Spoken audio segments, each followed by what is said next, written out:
تحریک پاکستان اور پاکستان کا قیام، تحریک پاکستان اور پاکستان کا قیام، یہ چیپٹر 2 ہے۔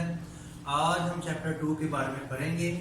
اس چیپٹر کا نیم ہے تحریک پاکستان اور پاکستان کا قیام، یعنی کہ پاکستان کی تحریک کب شروع کی گئی، یعنی کہ کیسے شروع کی گئی، کس بنا پر، کس وجہ پر شروع کی گئی، اور پھر اس کے ساتھ اس چیپٹر میں بتایا پاکستان کا قیام، یعنی کہ پاکستان کو بننے میں کون سی دشواریوں کا، کون سی مشکلات کا سامنا کرنا پڑا۔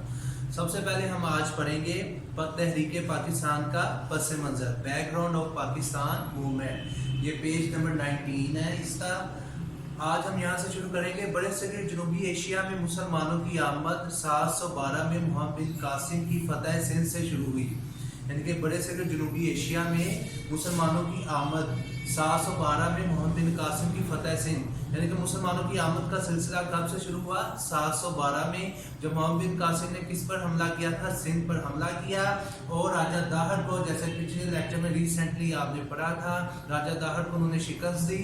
راجہ داہر کو شکست دینے کے بعد انہوں نے ادھر یعنی کہ بڑے صغیر میں اسلامی نظام قائم کیا، اسلامی حکومت قائم کی، جس کے تحت انہوں نے حکومت یعنی کہ آگے بہت سے یعنی کہ غیر مسلم کو مسلمان کیا۔ محمد بن قاسم کے ساتھ ریسنٹلی آپ نے یہ بھی پڑھا ہے کہ محمد بن قاسم کے ساتھ بہت سے یعنی کہ مسلمان یعنی کہ عرب سے جو علماء کرام آئے، جو ہمیشہ کے لیے پاکستان کے یعنی کہ بڑے صغیر کے کئی علاقوں میں وہ ادھر ہی رہائش پذیر ہو گئے، اور انہوں نے تحریک پاکستان یعنی کہ اور انہوں نے اسلام کی اشاعت مسلمانوں کے لیے ایک الگ وطن کے لیے جدوجہد کا سلسلہ جاری رکھا۔ مغل بادشاہ اورنگزیب عالمگیر کی وفات 1707 کے بعد مسلم حکومت میں زوال کے آثار نمودار ہوئے۔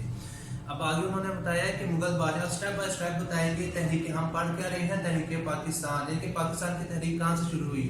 پہلے میں نے آپ کو بتایا 712 میں محمد بن قاسم سے، اس کے بعد کس کا ذکر کیا ہے؟ مغل بادشاہ اورنگزیب عالمگیر کی وفات 1707 کے بعد مسلم حکومت میں زوال کے اثار نمودار یعنی کہ ہونے لگے، یعنی کہ مسلمانوں کے اندر یعنی کہ مسلمانوں کی حکومت کے اندر زوال یعنی کہ مسلمان عروج سے پستی تک جانے لگے۔ لیکن اس کے چند سال بعد حضرت شاہ ولی اللہ کی شکل میں اورنگزیب کی وفات کے چند سال بعد ہی مسلمانوں کے اسلام کو، مسلمانوں کی تحریک کو یعنی کہ پاکستان کی تحریک کو آگے لے جانے والی شخصیت کون سی تھی؟ شاہ ولی اللہ کی شکل میں ایک مصلحہ اور مجدد منزل پر آ جانے سے بڑے صغیر میں یعنی کہ شاہ ولی اللہ کی شکل میں ایک مصلحہ یعنی کہ اصلاح کرنے والے مفکر، مسلمانوں کے رہنما، اور مجدد و منزل پر آ جانے، مجدد و منزل کہتے ہیں مسلمانوں کو ایک خاص مقصد پر لانے کے لیے، بڑے صغیر میں اسلام کے احیاء کے لیے، بڑے صغیر میں اسلام کے احیاء کے لیے یعنی کہ بڑے صغیر میں اسلام کی بقا کے لیے اور مسلمانوں کی استقلال کی پرزور تحریک کا آغاز ہوا۔ پہلے کس نے شروع کیا؟ محمد بن قاسم نے، پھر اس کے بعد اورنگزیب کی وفات کے بعد ان کے زوال شروع ہوا مسلمانوں کا یعنی حکومت کا، لیکن اس کے بعد کس نے کیا؟ شاہ ولی اللہ نے مسلمانوں کو یعنی کہ سنبھالا اور ان کو اسلام کی طرف راغب کیا۔ سیاسی سطح پر انگریزوں نے تجارتی ایسٹ انڈیا کمپنی کے نام پر اپنا اثر رسوخ خوب بڑھایا۔ اب یہ جتنی بھی ہسٹری ہے، جتنا بھی پس منظر ہے، وہ اس لیکچر میں بیان کیا جا رہا ہے، اس پس منظر میں بیان کیا جا رہا ہے کہ تحریک پاکستان کیسے اور کب شروع ہوئی۔ اب دوسرا پیراگراف کہاں سے شروع ہو رہا ہے؟ سیاسی سطح پر انگریزوں نے تجارتی ایسٹ انڈیا کمپنی کے نام پر اپنا اثر رسوخ خوب بڑھایا۔ اب انگریزوں نے کیا کیا؟ جیسے میں نے ریسنٹلی لیکچرز میں بھی آپ کو بتایا، انگریزوں نے ایسٹ انڈیا کمپنی قائم کی، جس کی وجہ سے انہوں نے ایک کمپنی قائم کی، ایسے انہوں نے 2 3 4 ایسے کمپنیاں کر کے انہوں نے پورے بڑے صغیر پر ہی قبضہ کر لیا، انہوں نے اثر رسوخ بڑھایا، یعنی کہ اپنا اثر رسوخ اپنی زیادہ سے زیادہ کمپنیز قائم کی۔ 1757 میں بنگال کے نواب راجو ڈولا نے انگریزوں کا راستہ روکنا چاہا۔ اب انگریزوں کی پاور انگریز کہاں تک پہنچ گئی؟ اپنی یہ کمپنیز قائم کرتے ہوئے، قبضہ قلعہ بندیاں کرتے ہوئے، نوبادیاتی نظام قائم کرتے ہوئے بنگال تک پہنچ گئے، لیکن وہاں پر کس نے مقابلہ کیا ان کا؟ نواب راجو ڈولا نے، لیکن وہ اپنی سازش کی وجہ سے، اپنوں کی سازش کی وجہ سے، نواب راجو ڈولا کس کی سازش کی وجہ سے؟ اپنوں کی سازش کی وجہ سے جنگ پلاسی میں شہید ہو گئے، جو 1757 میں لڑی گئی۔ جنگ پلاسی کب لڑی گئی؟ 1757 میں، اپنوں کی سازش کی وجہ سے۔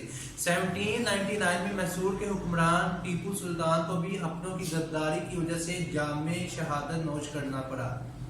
اب یہ بھی آپ پچھلی یعنی کہ ریسنٹلی بک میں پڑھ چکے ہیں کہ ٹیپو سلطان کو شکست کس بنا پر ملی، کس بنا پر، یعنی کہ ٹیپو سلطان کو شکست کا محسوس کے جو طاقتور حکمران تھے انہیں شکست کا سامنا کیوں کرنا پڑا، کس وجہ سے، اپنوں کی غداری کی وجہ سے۔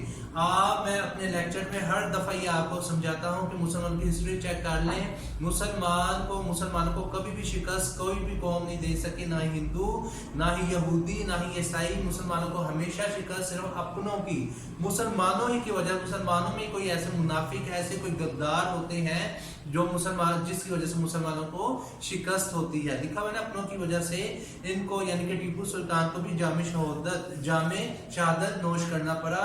اس کے بعد علمی محاذ پر، علمی لحاظ سے یعنی کہ مسلمانوں کو علم کے لحاظ سے آگے لے جانے کے لیے، مسلمانوں کی شخصیت کو نکھارنے کے لیے شاہ ولی اللہ کے صاحب یعنی کہ ان کے بیٹے اور ان کی اولاد اور پھر ان کے شاگرد سرگرم عمل رہے۔ یعنی کہ اس کے بعد کس نے مسلمانوں کی شخصیت کو نکھارا علمی لحاظ سے، مسلمانوں کو تعلیم کے لحاظ سے کون آگے لے کے چلے، اسلام کے لحاظ سے شاہ ولی اللہ، ان کی اولاد اور ان کے شاگرد۔ ان کے زیر اثر تحریک مجاہدین شروع ہوئی جس کے امیر سید احمد شہید بریلوی تھے۔ اب ان کے زیر اثر یعنی کہ شاہ ولی اللہ کے زیر اثر ایک تحریک شروع کی جس کے یعنی کہ بانی کون تھے، سید احمد شہید۔ انہوں نے کیا کیا، مسلمانوں کو علمی لحاظ سے یہ آگے لے کے چلے۔ تحریک پاکستان کا پس منظر، پہلے 2 پیراگراف چیپٹر 2 پیج نمبر 19، یہ آپ نے یاد کرنا ہے اور اس کی پریکٹس بھی کرنی ہے۔ 6